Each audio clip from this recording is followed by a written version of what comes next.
Welcome to Get the Facts, the program that provides you with information on government's policies and initiatives. I'm Theodore Henry. For the next few minutes, we will engage in a vibrant discussion on Jamaica's resilient logistics hub initiative and special economic zones investments.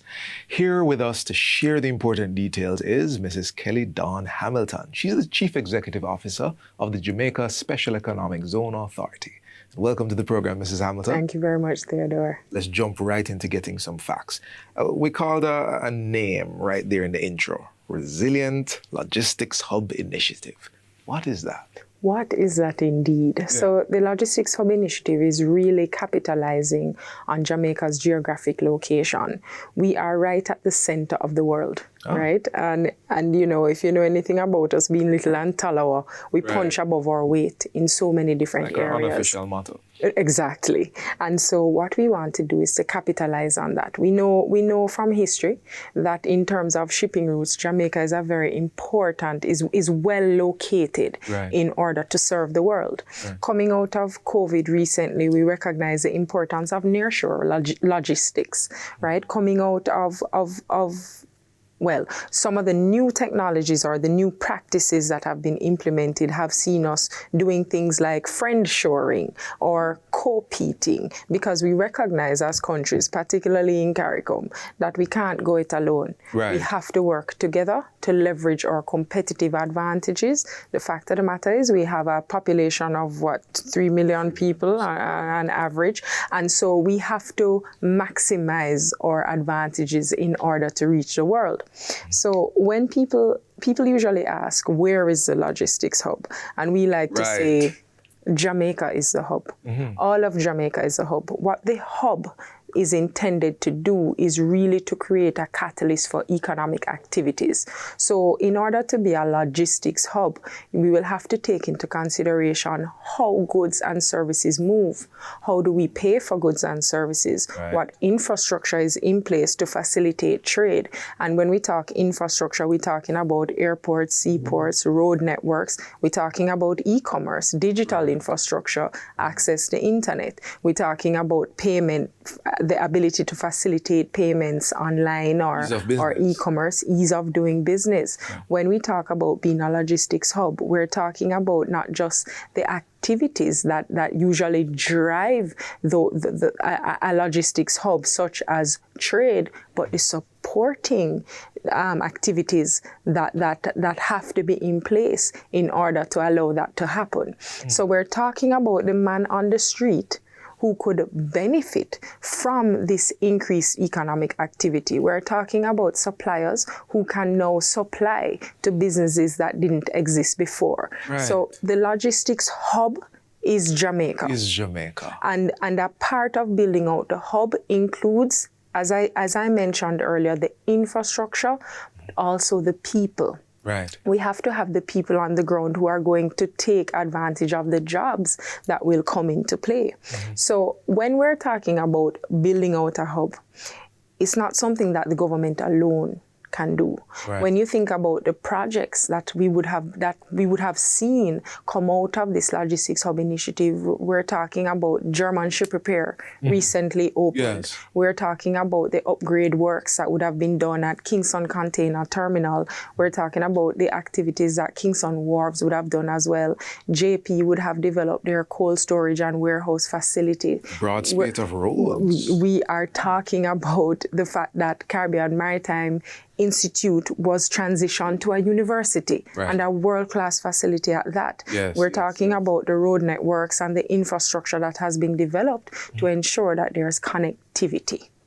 Things can move, business can be done, and Jamaica is the center of the world. Exactly. We should have had you here long before this, because that was an extremely clear definition of what the logistics hub is.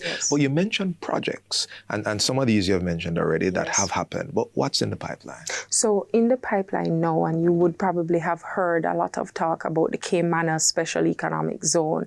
And that is intended to be a 650-acre facility, and this is being led by the Port Authority of Jamaica.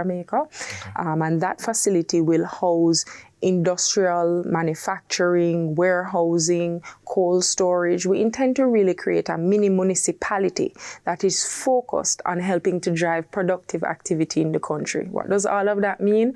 We're intending to create a space where businesses can operate.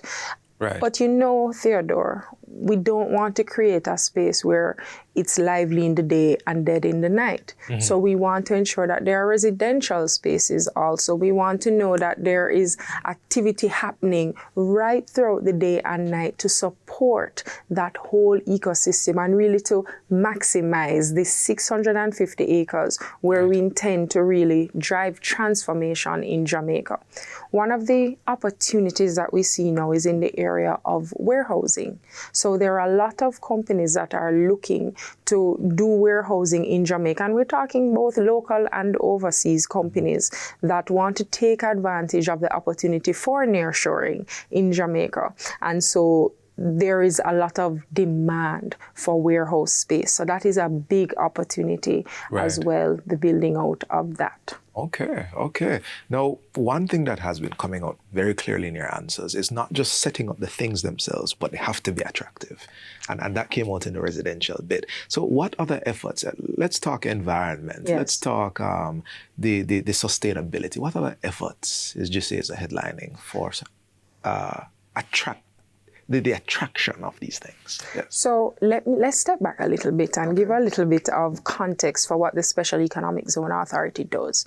We are ultimately regulators, but we like to say that we regulate by facilitating our investors. So it is a more partnership kind of approach that we take with our clients to understand what it is that they intend to come to market with and how that fits within the context of the Special Economic Zone Act. We have a piece of legislation that guides how we do what we do. So as a regulator, we oversee the provision of incentives to businesses that establish in Jamaica. So that is our real function and role. We also have responsibility for the Logistics Hub initiative, but of course, that initiative has to be driven by both private and public sector. That partnership you mentioned. Right. And those incentives are part, for example, like an environmentally conscious business would get. Well, let me answer the question that you asked, right? So you asked about what we're doing in terms of sustainability and protection of the environment. So we provide incentives. In order to give up government incentives, obviously people have to go through an application process. We have to understand what they intend to do with the resources that we have, or people or natural resources, the impact on the environment, the impact on the economy. So we assess that. Every applicant for SEZ goes through the process of due diligence, of us understanding what exactly you're attempting to do and whether or not it fits within the confines of our legislation. Fortunately for us in Jamaica, we have what is called a negative list. So outside of the list of activities that you cannot do in the SEZ, so that's a finite list, everything else is on the table. So companies that can't benefit from SEZ are those that are already regulated. So for example, the banking industry, mining can't benefit, tourism can't benefit, retail activities will not benefit from SEZ. They can, however, be located in a special economic zone. So the benefit of SEZ is really about making it more cost effective for businesses to operate. Got you. So I'm going to have to pause you right there. We're going to take this up. The conversation is not done. When we come back, Mrs. Kelly Dawn Hamilton will tell us more about Jamaica's resilient logistics hub and special economic zone developments and the enabling factors Jamaica creates to attract increased investment, aligned, of course, with job creation targets. We'll be right back.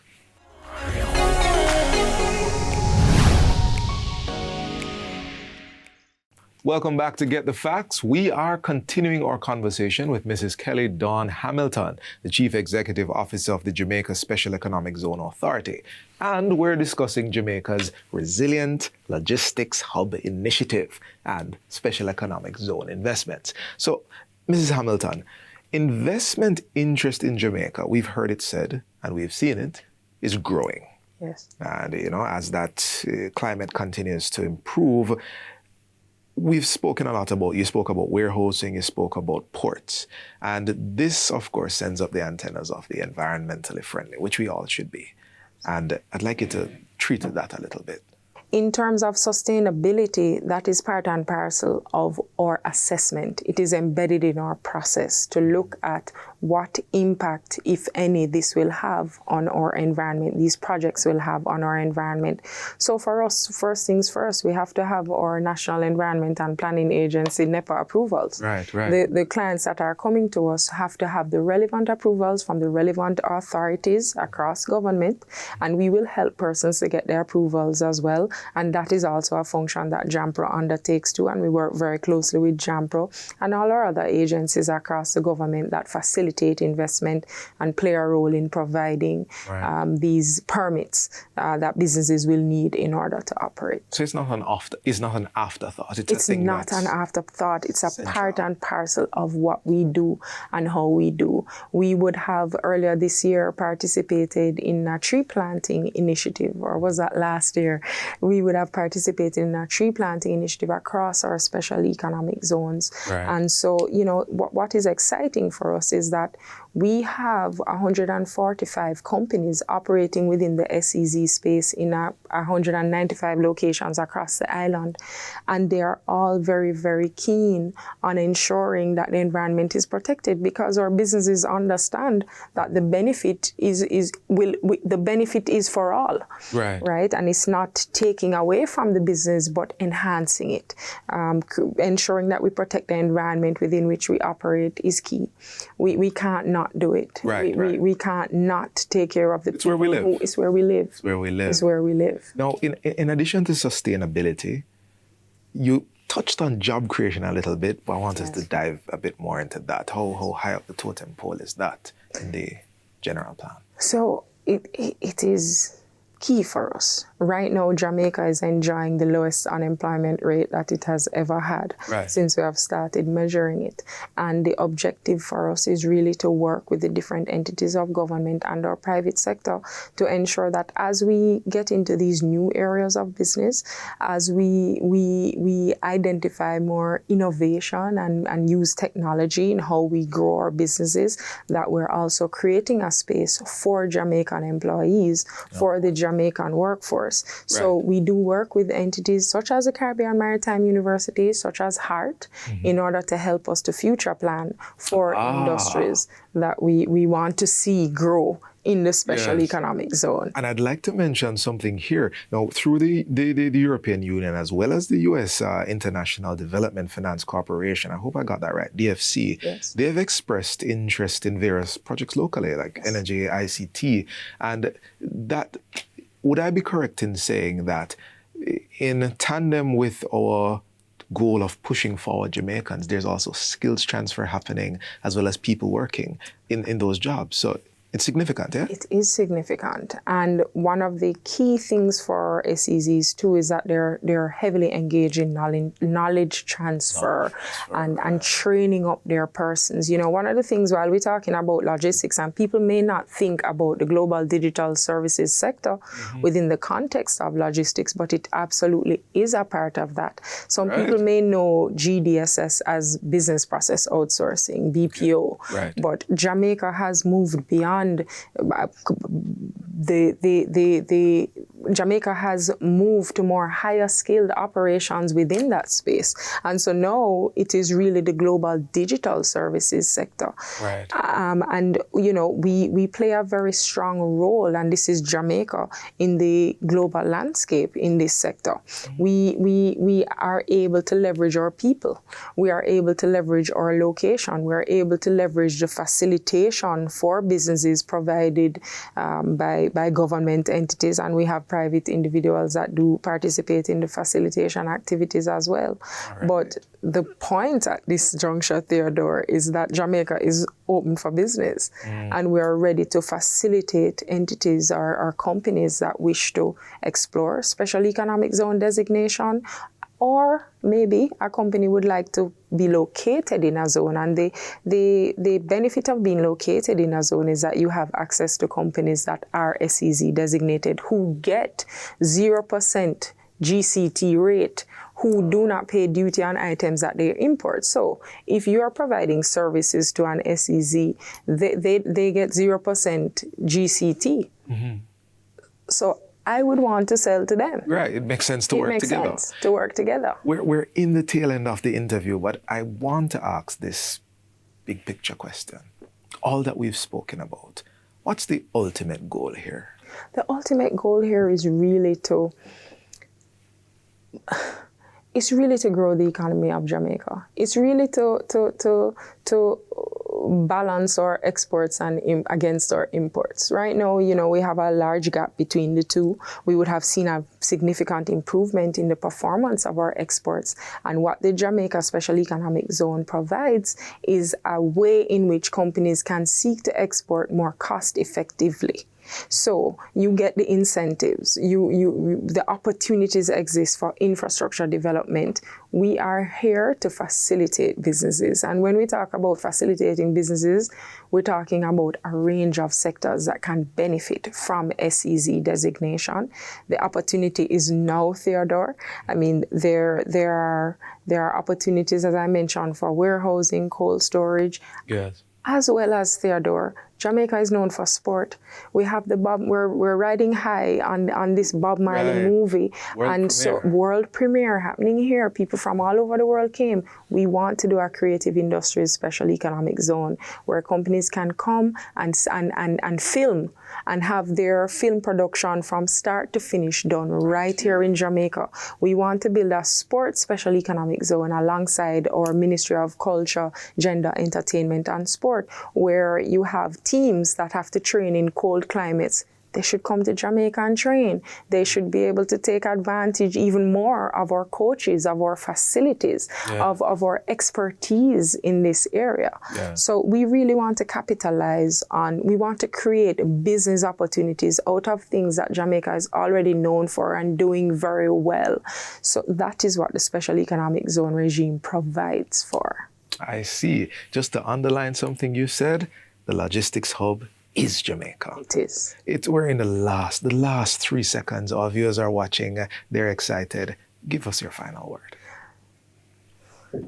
Jamaica is open for business, Theodore. Open for business. Open for business, ready to facilitate through our Ministry of Business, the Ministry of Industry, Investment and Commerce. We are being led towards just facilitation and really thinking about facilitation in a different way. Okay. We have to partner with our private sector players. Yes. No question is out of bounds. Please come to us with your opportunities, come to us with your ideas. You can visit our website to get more insight into what is out there, what exists. We have had very strong interest from our diaspora as well, and so we're actively engaging them, our local investment community and overseas investors. So it is about continuing a conversation to really help us to achieve the vision that we have of making Jamaica the logistics hub rivaling global ports across the world. Jamaica is open for business, has been open for business, continues to be open for business as the Logistics Hub Initiative, the Special Economic Zones rides on the whole idea of job creation, upskilling, sustainability, and making Jamaica the place of choice to live, work, and do all the other things. Yes. Do all the other things. In business. This has been Get the Facts. Our guest has been the Chief Executive Officer of the Jamaica Special Economic Zone Authority, Mrs. Kelly Dawn Hallerton. Thank you for watching, and until next time, I'm Theodore Henry. Take good care.